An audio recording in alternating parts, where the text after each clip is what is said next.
Hello everyone, and welcome to SUNUP. I'm Lyndall Stout. As we turn the corner to November, we're talking about sorghum research and some takeaways from the field studies that you can actually use right now. Well, we've had a lot going on in sorghum.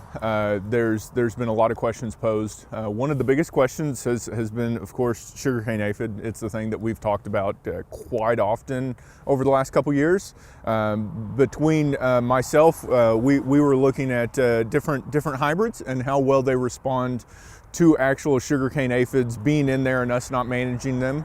So how well they actually sustain those aphids and that pest pressure during the course of the year, as well as looking at different insecticides. Dr. Tom Royer, Dr. Chris Giles has looked extensively at how we manage the insecticides that we have to kind of make them long-term efforts to where we don't get any resistance issues or anything like that, and a couple of new ones that are coming down the pipe as well. So that's kind of been a focus of the sorghum group over the last year.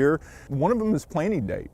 We've seen growers be kind of loose with their planting date on sorghum, kind of going into mid-May. What we found this year is that if you plant past about May 10th, we're seeing up to a 25% yield reduction in your yields, even though we had a kind of a mild summer.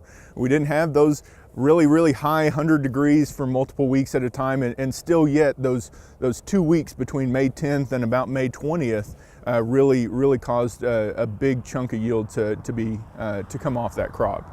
And then the other thing that we kind of saw this year that I think we're having a little bit of issue with in our grower fields is fertility of sorghum. We always like to have about 1 pound to 1.25 pounds of nitrogen go out per bushel we expect in that sorghum crop.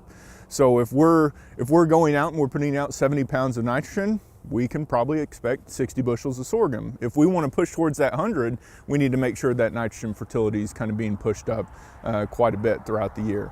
In terms of that planning for next year, now's the time to start thinking about what that plan is in order to have better results next time around. Yeah, it's hard to start thinking about summer when we're standing outside and it's freezing right now, but it's what we need to do if we want to push ourselves to that next level. We have decent sorghum yields, or this can go for all of our summer crops: soybean yields, corn yields, cotton yields.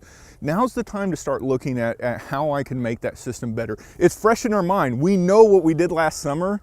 Let's not wait until March to try to figure out what we did last June. It's now is that what we need to do to kind of start shifting our management practices, shifting our farming operation.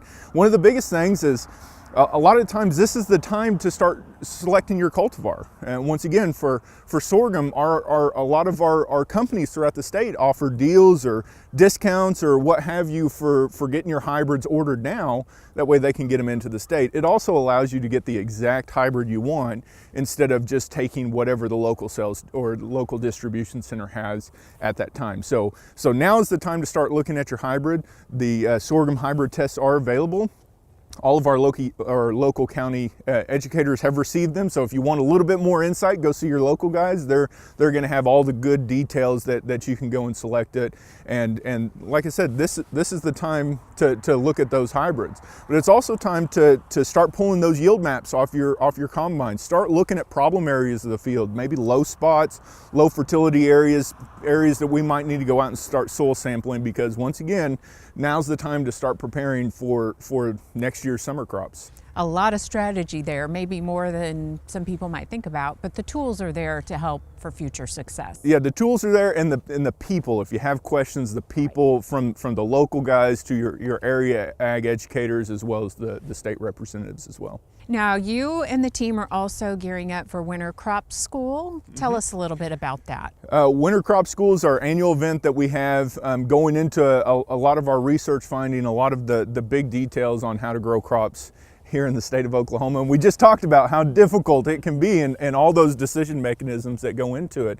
This is kind of a good first stop shop to get a lot of these answers. But December 12th and 13th here in Stillwater, registration should be coming up pretty soon. And so it's something to kind of put on your radar. And I bet there's coffee always on the agenda Always too. Coffee. Okay, we look forward to hearing more about it. Josh, thanks a lot. Thank you.